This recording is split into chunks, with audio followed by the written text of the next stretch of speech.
Bonjour à tous et bienvenue sur TV7 pour cette émission spéciale avec Bordeaux Métropole consacrée au développement économique et à l'emploi. À travers nos reportages et grâce à nos intervenants, nous mettrons en lumière deux filières d'exception, le numérique d'un côté et l'aéronautique, la spatiale et la défense de l'autre, deux filières engagées dans une transition écologique et environnementale. Nous aborderons également l'économie sociale et solidaire. Comment la métropole bordelaise, 7e métropole de France avec 77 000 entreprises réparties sur 28 communes, s'est-elle emparée de la question du développement économique sur son territoire? Comment accompagne-t-elle concrètement la transition environnementale des entreprises? Et comment répartir équitablement ces emplois sur le territoire? Entre 2020 et 2021, les investissements pour soutenir la croissance des entreprises ont doublé pour s'établir à 20 milliards d'euros. Alors qu'en est-il aujourd'hui? Quant au taux de création d'emplois en Gironde, eh bien, il est 22 fois supérieur à la moyenne nationale. Quels sont ces leviers de création? Alain Diani, bonjour. Bonjour. Vous êtes le président de Bordeaux Métropole. Merci de nous accueillir ici au siège à Bordeaux. Aujourd'hui, ensemble, nous allons dresser un état des lieux. D'abord, Monsieur le Président, Bordeaux est connu pour son attractivité. Diriez-vous que c'est toujours le cas sous votre mandat? Oui, c'est toujours le cas, d'abord parce qu'il y a 12 000 personnes qui viennent en Gironde et parmi ces 12 000, il y en a au moins la moitié qui fréquentent la métropole. C'est toujours le cas, on le voit bien, mais ça nous crée aussi des obligations. On voit bien qu'il y a une congestion automobile qui est très forte, il y a des problèmes de logement, donc il faut que la métropole aussi s'adapte à ces nouveaux enjeux, et ça c'est sans doute un gros travail. Il faut qu'on le fasse, mais en même temps il faut qu'on le fasse aussi en se posant la question pourquoi tout ça. Moi je n'ai jamais été un adepte de la métropole millionnaire, jamais. Voilà. Parce que je pense que la métropole millionnaire, c'est une erreur de communication, c'est une erreur même de concept. La métropole doit partager avec les autres. Alors justement, pour qu'on comprenne bien, en matière de développement économique, en quoi la métropole est-elle compétente? Alors, on a une compétence. La compétence, vous savez, c'est d'abord la région. Nous, on a une compétence en matière de foncier, en fait, d'accueil des entreprises, d'accompagnement dans la recherche de terrain. Donc on le fait par exemple pour Hydrogène de France sur les anciens terrains de Ford, donc c'est très important. Et puis on a une compétence peut-être un peu plus générale d'accompagnement de tout ce qui est l'artisanat, les PME, les sous-traitants, les grands groupes aussi. On a le sommet de l'aéronautique par exemple, qui va réunir beaucoup de monde. Et donc on voit bien que notre compétence, parfois nous la dépassons pour arriver à proposer autre chose. En matière de santé, notamment, il y a de gros efforts.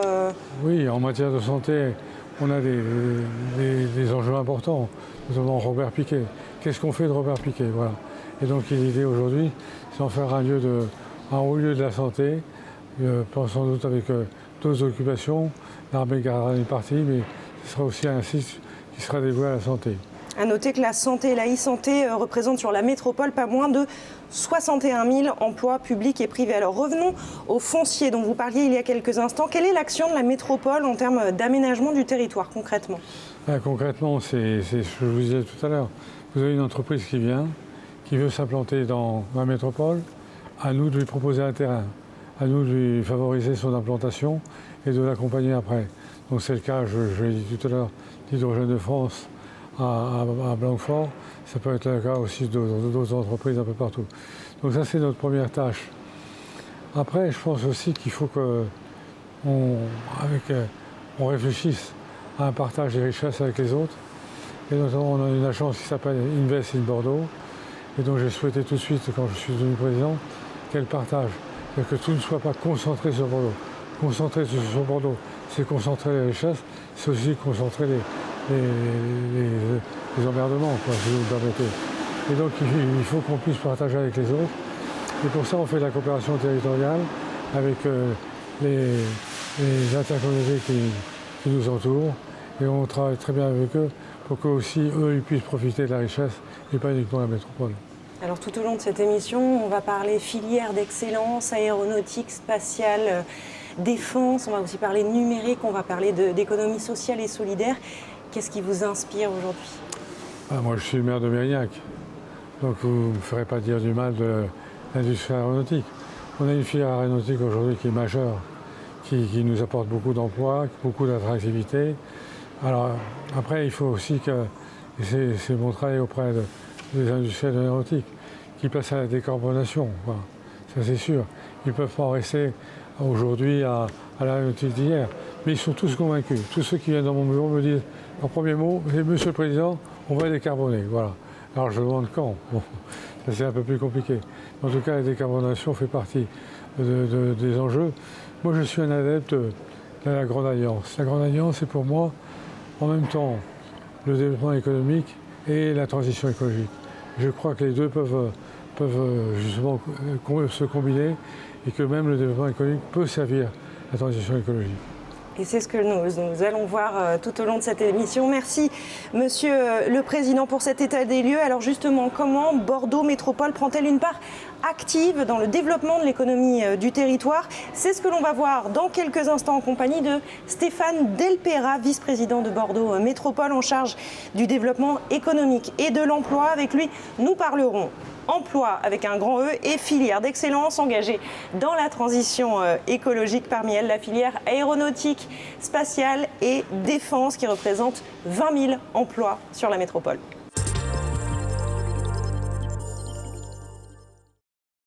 La filière aéronautique, spatiale et défense, ASD, filière d'excellence et historique sur le territoire métropolitain. C'est d'ailleurs le premier bassin aéronautique européen après Toulouse.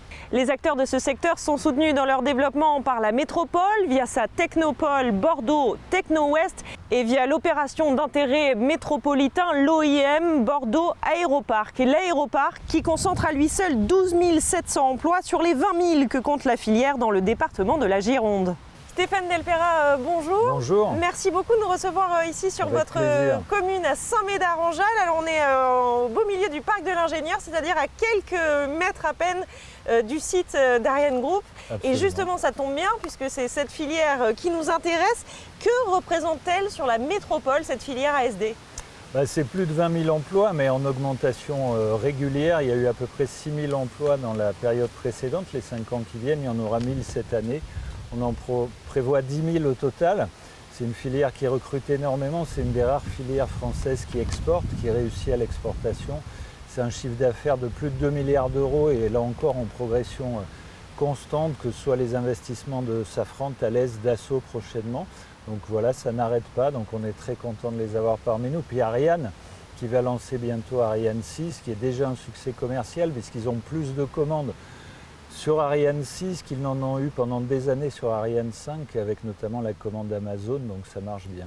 Ariane 6 dont on reparlera dans quelques instants. Alors Bordeaux accueille très prochainement ce 17 octobre un salon très important. Ouais. C'est la 3e édition du sommet aéronautique et spatial. C'est au Palais de la Bourse à Bordeaux, une 3e édition dont l'ambition est, je cite, de renforcer l'attractivité des métiers de l'aérospatial durable. Donc avec ce titre, on a tout dit. L'objectif, c'est donc l'emploi d'un côté, la transition environnementale de l'autre. On va parler emploi. D'abord, l'ASD est une filière qui recrute, vous l'avez dit, et je précise, 1 millier de postes sont à pourvoir, c'est bien ça? C'est ça, et c'est pas facile parce qu'aujourd'hui, on a une pénurie dans les recrutements qui touche à peu près tous les secteurs.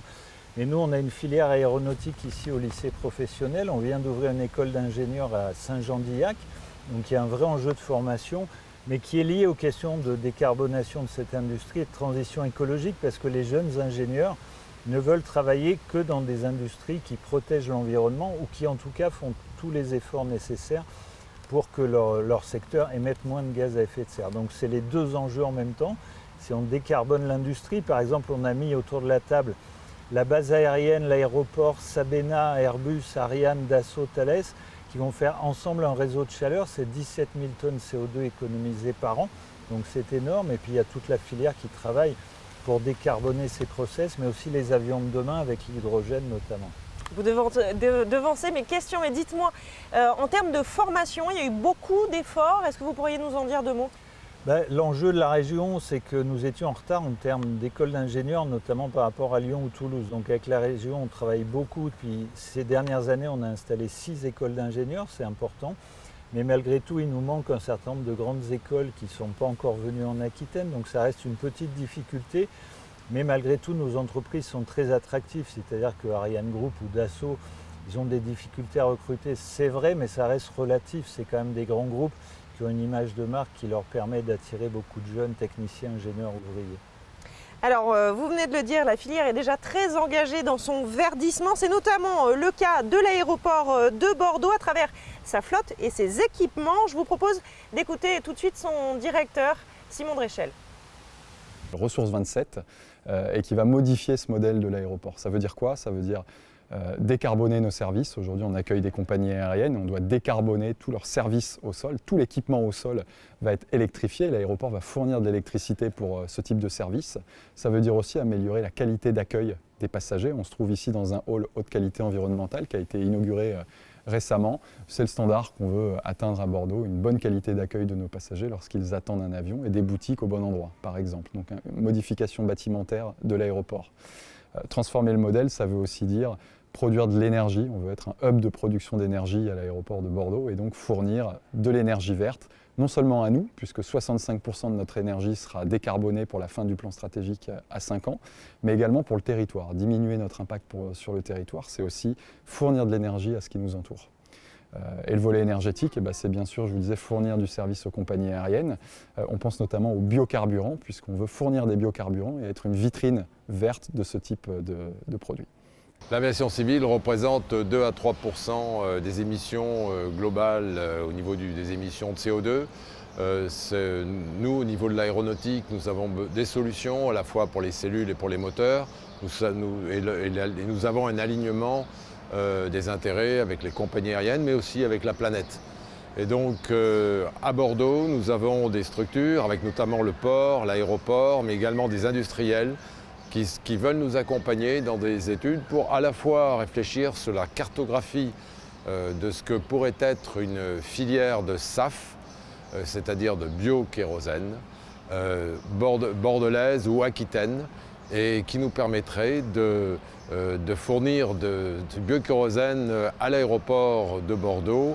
Et nous avons donc associé un ensemble d'acteurs industriels et la Fondation Bordeaux Université, l'Université de Bordeaux, l'Institut national polytechnique et l'INRAE se sont associés pour monter ces études qui, nous l'espérons, soutiendront l'effort de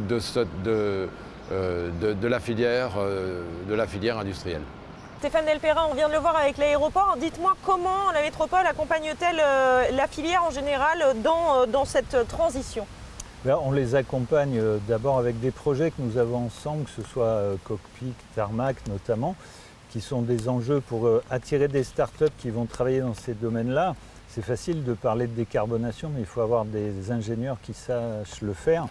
Et donc il faut accueillir des startups qui ont des projets de développement sur les nouveaux matériaux, sur l'énergie, sur les carburants, sur le poids des avions, sur les trajectoires, sur l'avionique, enfin, sur plein de sujets. Et donc ça, c'est un élément très important qu'on développe avec TechnoWest, qui est une structure métropolitaine. On met en contact ces startups et les grands groupes. Et donc on a déjà des avancées. Donc on les accompagne en permanence. On accompagne Ariane, qui autrefois brûlait le propergol. Maintenant, ce sont des bactéries qui vont manger tout ça. Donc voilà, le secteur bouge en permanence. Puis le gros travail si on parle aéronautique, ça va être le poids des avions, les trajectoires et les infrastructures demain pour l'hydrogène. Alors une industrie décarbonée qui s'accompagne aussi de très grandes prouesses technologiques et environnementales. Le Canopé, le premier cargo à voile au monde, transportera les pièces de la future fusée Ariane 6 jusqu'en Guyane. En escale à Bordeaux, il y a quelques jours, nous avons pu monter à bord et rencontrer Thomas Marceau, son responsable RSE. Thomas Marceau, bonjour. Vous êtes chargé RSE au sein d'Ariane Group. Alors, en quelques mots, que représente Ariane Group aujourd'hui ? Ariane Group, aujourd'hui, c'est le maître d'œuvre industriel de la fusée Ariane 6 et également de la dissuasion nucléaire, des UM51, donc les missiles de la force océanique stratégique. Donc Ariane Group, c'est un groupe de près de 8000 personnes, essentiellement franco-allemands. Et au niveau local, typiquement, on est implanté sur 3 sites à Saint-Médard-en-Jalles Centre, Saint-Médard-en-Jalles Issac et Le Haillan pour à peu près 3400 salariés dans la région. Nous sommes à bord du Canopé. C'est une prouesse, un petit bijou de technologie. C'est aussi une prouesse environnementale. Vous pourriez m'en dire 2 mots ? Oui, alors effectivement, le Canopé, c'est le navire sur lequel nous sommes aujourd'hui, donc 121 mètres de long, un navire magnifique qui a été conçu spécifiquement sur mesure pour les besoins d'Ariane 6. Donc ce navire, il transportera l'ensemble des pièces d'Ariane 6 qui sont réalisées au niveau de l'Europe jusqu'à la Guyane, en un seul voyage. Donc c'est déjà une première performance d'avoir toutes les pièces d'Ariane 6 en un seul voyage vers la Guyane. Et c'est également un navire, comme vous avez pu le voir, qui est à propulsion mixte, propulsion hybride entre une propulsion thermique et une propulsion vélique à voile, donc qui permet de faire des économies de carburant de l'ordre de 30 à 35% par rapport à de la propulsion classique, et donc évidemment réduction des émissions de gaz à effet de serre. C'est le premier cargo à voile de ce type. Exactement, c'est le premier cargo à voile au monde. Dites-moi, est-ce que vous pourriez nous expliquer en quoi consiste votre rôle en tant que chargé d'RSE dans un groupe industriel tel que Ariane Group ? En fait, aujourd'hui, l'enjeu, c'est de pouvoir allier les questions environnementales et sociales au développement économique et à la stratégie de l'entreprise. C'est un peu la contribution de l'entreprise au développement durable. Et c'est vraiment quelque chose qui est très ancré chez nous, chez Ariane Group. C'est au cœur de notre ADN, de notre raison d'être, qui est de tracer la voie européenne de l'accès à l'espace pour le bien-être de tous les citoyens dans un monde plus sûr. Alors, on parle beaucoup de décarbonation de la filière. Quels sont vos projets pour justement rendre vos activités plus vertueuses ? Alors déjà, ce que j'aimerais dire aussi, c'est que le spatial, déjà à la base, est vraiment un enjeu fort pour le changement climatique. Aujourd'hui, grâce au spatial, on observe plus de 60% des données qui nourrissent les rapports du GIEC. Donc c'est vraiment grâce à l'espace qu'on peut être renseigné sur le changement climatique. Et l'espace nous aide dans plein de domaines, dans la décarbonation, à réduire les trajets grâce à l'optimisation des trajets maritimes, terrestres, grâce au GPS que tout le monde a. L'espace nous aide pour piéger les puits de carbone, pour protéger les puits de carbone, les forêts et les sols. L'espace nous aide pour traquer les fuites de méthane. Donc l'espace en lui-même, déjà, le secteur spatial est un outil puissant dans la lutte contre le changement climatique et dans la décarbonation. Et donc nous, Ariane Group, clairement on doit s'embarquer dans cet enjeu, vraiment s'impliquer fortement dans cet enjeu. Nous, ce que nous avons déjà commencé à faire, c'est travailler sur notre propre consommation d'énergie. Donc sur les 3 années écoulées, nous avons déjà réduit de plus de 10% notre consommation d'énergie. Alors pour vous donner un ordre de grandeur, c'est comme si on avait réduit notre consommation énergétique de l'équivalent de la ville de Blanquefort, d'une ville d'à peu près 15 000 habitants. Donc c'est quand même énorme à l'échelle d'Ariane Group, et on est encore engagé sur une réduction de plus de 15% de cette consommation énergétique. On est également fortement engagé dans un enjeu de passage au renouvelable, à l'énergie renouvelable. Et encore pour prendre des exemples locaux d'ailleurs, on va déployer sur l'ensemble de nos sites, dont le site de Saint-Médard, les 2 sites de Saint-Médard et le site du Haillan, des panneaux solaires. Et à terme, ces panneaux solaires fourniront plus de 30% de l'énergie électrique de tous les sites Ariane Group. Donc on fournira notre propre énergie grâce à l'énergie renouvelable implantée localement sur nos sites et sans artificialisation de terrain, en utilisant des parkings et des zones déjà artificialisées. Donc déjà des enjeux forts. Et après, Ariane Group, du fait de son passé, notamment dans le spatial et dans la propulsion à hydrogène-oxygène, est un pionnier de la décarbonation aussi au service du transport. Et notamment, on travaille avec nos maisons mères, Airbus, Safran, sur des enjeux de décarbonation du transport aérien. Par exemple, le prochain démonstrateur d'Airbus, le démonstrateur 0E d'aviation, donc zéro émission, utilisera des infrastructures d'Ariane Group pour assurer son refueling en hydrogène. Donc on est convaincu que l'espace en soi est un formidable outil, mais c'est aussi à nous de nous mettre à la hauteur de ces enjeux dans nos activités. Merci beaucoup Thomas Marceau, chargé RSE au sein d'Ariane Group. Et donc on retient l'espace, c'est un peu l'avenir de la planète Terre. Exactement.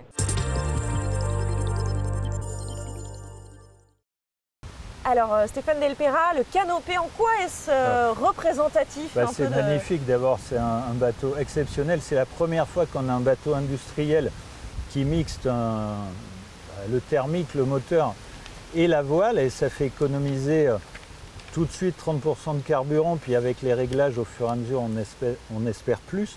Donc c'est un enjeu écologique important parce qu'on transporte des pièces énormes, donc qui pèsent beaucoup, et sur une distance très longue, puisqu'on va à Kourou. En une seule fois. En une seule fois, donc c'est une prouesse technologique majeure. Et en plus, c'est un process qui peut être utilisé sur des bateaux qui existent déjà. Voilà, donc par exemple, sur des porte-containers, on peut installer ce process, donc on va aussi décarboner le transport maritime. Alors, on vient de voir ce qui se fait, on va voir maintenant ce qui se fera demain, ou comment réindustrialisation rime avec énergie renouvelable. C'est le cas à Blanquefort, sur l'ancien site de Ford. Sur ce site industriel de Blanquefort, en Gironde, depuis la fermeture de l'usine Ford et sa démolition, c'est un tout nouveau bâtiment de 6 900 mètres carrés qui va voir le jour. Ici, place à l'avenir de la production énergétique avec une usine de fabrication de piles à combustible. Vous voyez le terrain, ce qu'on appelle le terrain des circuits, qui est très visible. HDF vient ici. On gagne la bataille de la réindustrialisation. Parce que vous vous doutez bien qu'un espace comme celui-là, quand il devient vide, on a plein de gens qui viennent nous voir en disant on veut faire de la logistique, en disant on veut faire des logements. Et moi je dis on a perdu un savoir-faire industriel, on a encore des gens qui ont ce savoir-faire industriel, essayons de les réutiliser pour pouvoir travailler dans de nouveaux modes d'industrie. Fruit de la réflexion d'Hydrogène de France, cette entreprise bordelaise convaincue que l'hydrogène est l'une des énergies renouvelables incontournables à l'avenir. La pile à combustible, c'est une production d'électricité qui est propre.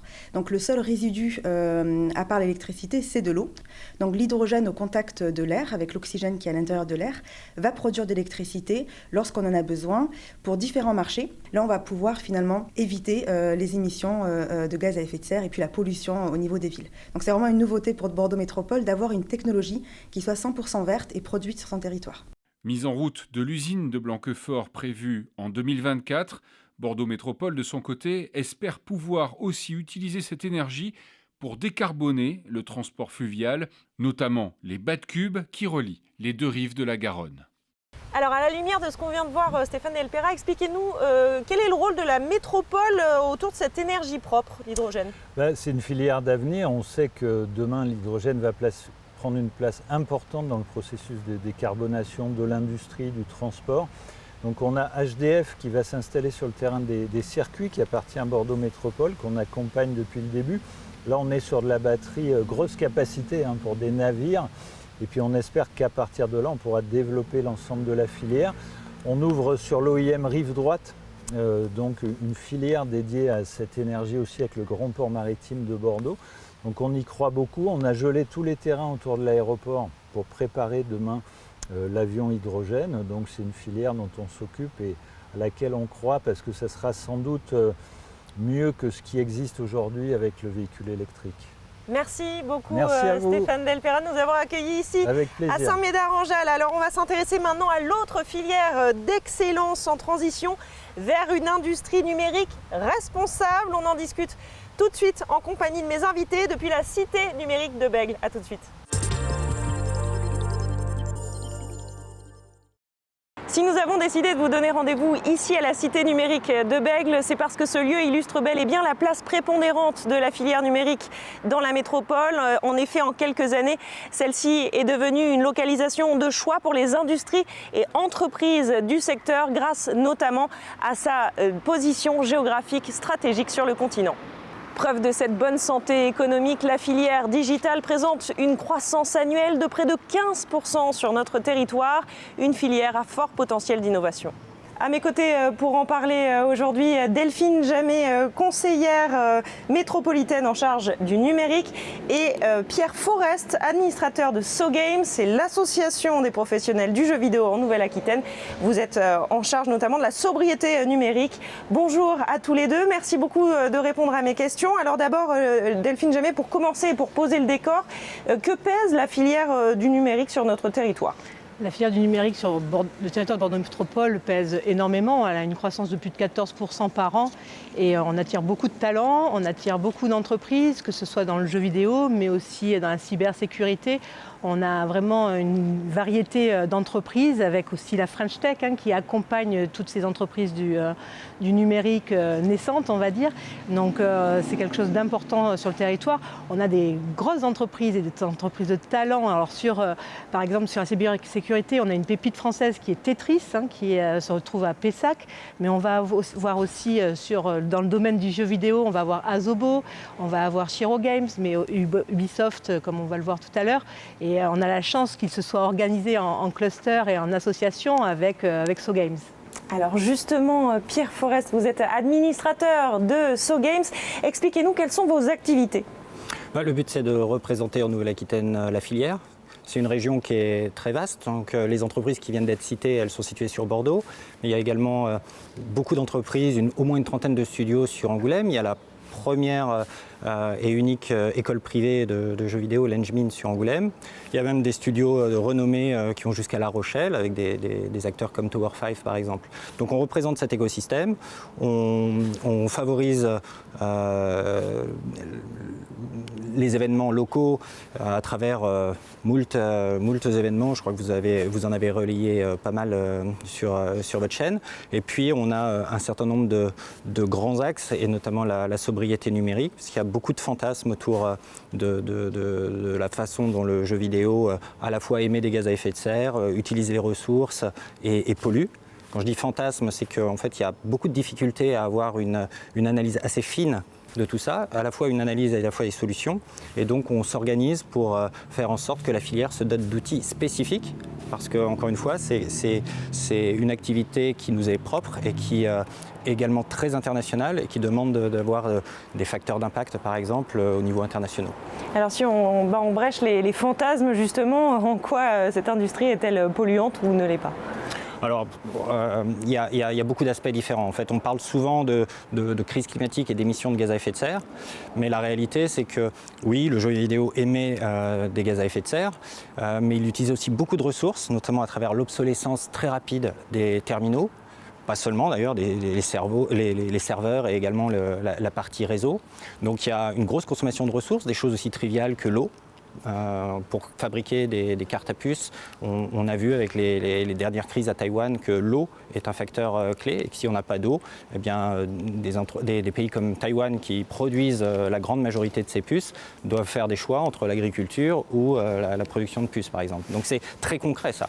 Et puis ça pollue parce qu'en fait si on ne recycle pas correctement les machines, eh bien, il y a tout un tas de déchets électroniques qui sont répandus là où ils ne devraient pas être. Donc vous accompagnez dans ces démarches les entreprises basées en Nouvelle-Aquitaine ? Oui, alors l'idée c'est de dépasser en fait les outils actuels. Aujourd'hui, les entreprises sont habituées à faire ce qu'on appelle un bilan carbone.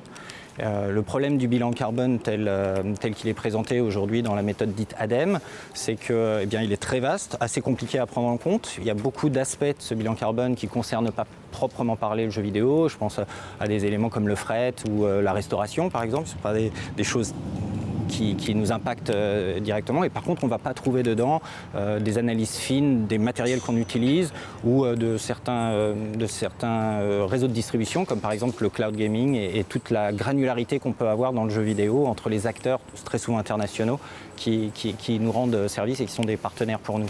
Donc l'idée c'était vraiment de faire un outil sur mesure, de dépasser la partie pure carbone et d'être vraiment multicritère, d'avoir cet aspect ressources, et puis surtout de faire rentrer dans l'analyse tout l'impact qui est lié à l'utilisation des jeux dans le monde entier à travers les millions de machines qui sont nécessaires en fait à faire tourner les jeux, et de façon à ce qu'on ait vraiment une vision 360 du problème, et donc on s'attaque vraiment à tous les aspects du problème.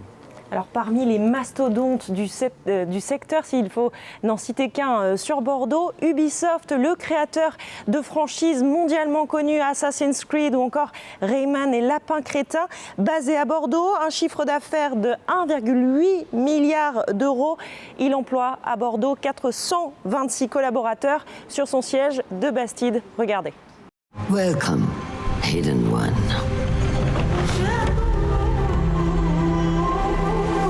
Assassin's Creed Mirage, le dernier volet du jeu vidéo au succès mondial, est né à 2 pas de la Cité du Vin et des bassins à flot. Le fruit d'une aventure commencée il y a 3 ans par Ubisoft Bordeaux et une consécration pour tous les employés. Moi avant j'étais à Nice, j'ai travaillé à Wilson Studio pendant 5 ans et j'ai décidé de venir à Bordeaux parce que c'est plus près de ma famille. J'ai joué aux jeux Ubisoft depuis que je suis tout petit, en commençant par les premiers Rayman, les Assassin's Creed, les Anno, etc. J'ai joué à vraiment beaucoup de jeux, donc c'est un peu un rêve de gosse qui se réalise de venir travailler ici. Créé en 2017, le studio ne comptait au départ qu'une trentaine de salariés. Aujourd'hui, ils sont plus de 400, répartis sur les 2 sites du studio. Les gens qui le composent ont une expérience moyenne à peu près 8 ans et un âge moyen de 33 ans. On a une vingtaine de nationalités différentes dans le studio.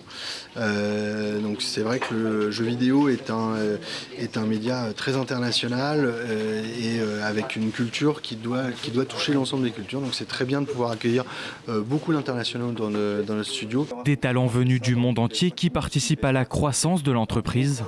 Et après le développement de 2 extensions de contenu, Ubisoft a confié pour la première fois en 15 ans les clés d'Assassin's Creed à un studio français. Une saga qui s'est vendue à plus de 200 millions d'exemplaires à travers le monde. Déjà, ça nous met sur la carte. Et c'est une vraie fierté pour le studio. Et grâce à Assassin's Creed, le studio rentre dans le cercle des studios AAA pour Ubisoft. Et donc, on se met aux avant-postes de l'industrie mondiale. Et ça, c'est une vraie fierté pour tout le studio. Et les ambitions ne s'arrêtent pas là. Avec le déménagement dès 2024 dans un immense bâtiment de 7500 mètres carrés sur la rive droite, afin d'accueillir toujours plus de talents et de développer de nouvelles expériences de jeu. Delphine Jamet, dites-nous concrètement comment la métropole aide-t-elle ces entreprises au quotidien ? De plusieurs façons différentes, on va dire. Au quotidien, la Bordeaux Métropole accompagne, très clairement, la French Tech Bordeaux, qui est une association sur le territoire, avec une grosse subvention. C'est la plus grosse subvention publique qui est donnée à la French Tech, c'est Bordeaux Métropole. On va aussi accompagner, par exemple, So Games, quand elle organise son événement Horizon.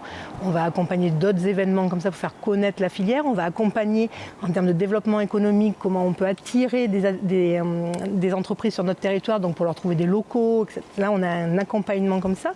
Mais on va aussi accompagner les entreprises sur la sensibilisation aux enjeux du numérique responsable. Très clairement, on a un véritable enjeu, et c'est un des axes de notre stratégie numérique responsable, de sensibilisation. Et aujourd'hui, on doit rentrer dans cet axe-là, d'aller chercher tous les acteurs. C'est-à-dire qu'on a les citoyens, on a bien entendu les politiques, parce que c'est quelque chose qu'il faut faire ancrer aussi dans les idées, mais on a les citoyens et les entreprises qui sont ceux qui font le numérique et qui ont les machines aussi. Donc on a cet enjeu-là de façon beaucoup plus globale. Et on a un enjeu aussi de structuration d'une filière, par exemple de reconditionnement et de recyclage du matériel informatique. Et en ça, So Games prend sa part, c'est ça ? Quand j'entends Pierre Forest, moi je suis toute épanouie, si je peux me permettre, parce que très clairement, ils ont une vision à 360 degrés. Effectivement, il a dit impact carbone, mais environnemental aussi, parce que le numérique a un énorme impact environnemental. Aujourd'hui, on parle souvent de l'impact carbone, mais l'impact environnemental est très clairement important.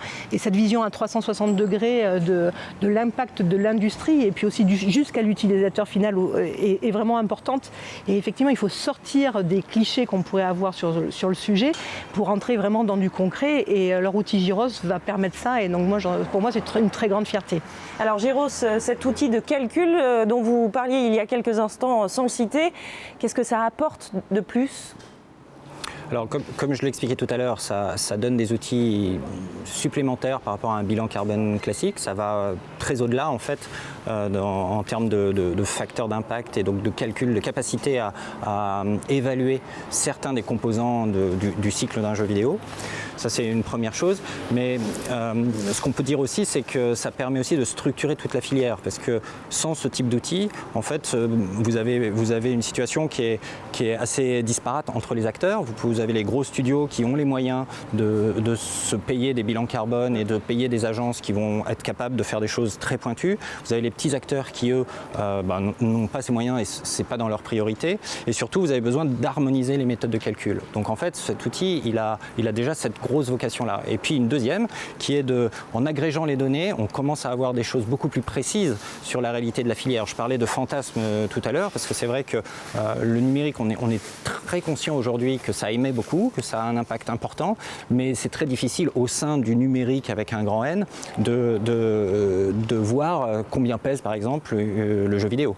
Et donc avec ce type d'outil, on va réussir progressivement, plus il va y avoir d'acteurs qui l'utilisent et plus on aura au final des chiffres anonymisés, agrégés. C'est pas le but n'est pas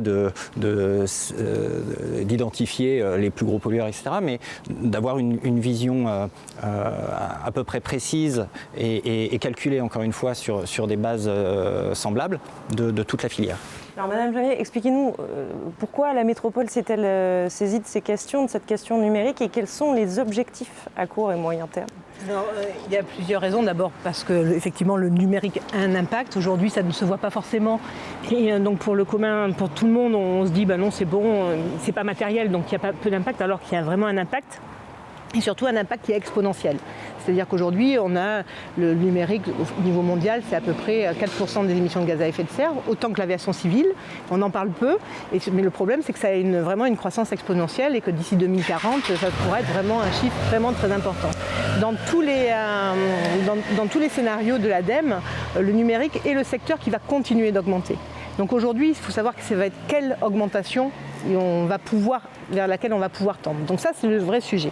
Donc Bordeaux Métropole, dans le cadre d'une loi qui s'appelle la loi Rennes, et parce que politiquement, j'ai demandé au service de travailler dessus depuis 2020, dans le cadre de la loi Rennes, qui a été votée en juin 2021, cette loi impose aux collectivités de plus de 50 000 habitants de poser une stratégie numérique responsable au 1er janvier 2025. Moi, je suis contente parce qu'on l'a voté au 30 septembre 2023, donc avec pas mal d'avance parce qu'on travaille sur ce sujet depuis longtemps. Et dans ce cadre-là, on a essayé aussi d'avoir une vision à 360 degrés, c'est-à-dire que c'est les impacts matériels, effectivement, parce que ce qui a le plus gros impact carbone et environnemental, c'est votre téléphone portable, votre ordinateur, votre écran, surtout les écrans. D'ailleurs, on ne le sait pas trop, mais c'est beaucoup les écrans.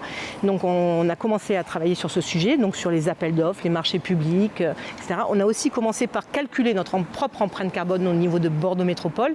Donc pour tous les services métropolitains qui ont mutualisé le numérique, c'est à peu près 18 000 utilisateurs par jour donc dans ce service métropolitain mutualisé avec toutes les communes qui ont mutualisé. Et on est à peu près à 15 000 tonnes de CO2 par an. Donc on a uploadé un petit logiciel créé par une start-up nantaise, pour le coup pas bordelaise mais start-up nantaise, qui nous a permis de calculer cette empreinte carbone de façon dynamique pour justement savoir d'où on part, pour savoir où il faut qu'on aille. Donc là, on a fait ça et notre stratégie est axée autour de 7 axes. Un axe sensibilisation, un axe marché public, un axe achat responsable, un axe aussi recyclage, reconditionnement, filière, un axe éthique et aussi un axe très clairement lié sur les usages et donc d'inclusion numérique. Parce qu'aujourd'hui, le numérique dans une administration génère des fractures numériques et donc on a cette volonté de réduire ces fractures numériques. Donc beaucoup d'événements vont être organisés très très prochainement dans ce cadre-là par Bordeaux Métropole. Oui, on a la chance de pouvoir accueillir 5 événements en un cette semaine à partir de mercredi sur le territoire de Bordeaux Métropole.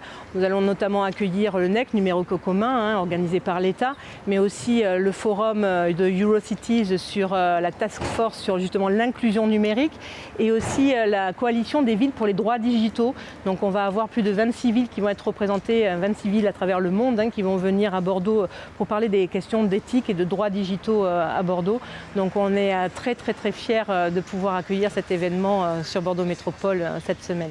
Merci beaucoup à tous les deux pour ces précisions. Merci à vous. Dans quelques instants, je vous retrouve pour évoquer cette fois le rôle de la métropole dans l'économie locale du territoire. À mes côtés pour en parler, Alain Garnier, vice-président de la métropole, en charge de l'économie sociale et solidaire et de l'économie de proximité. À tout de suite.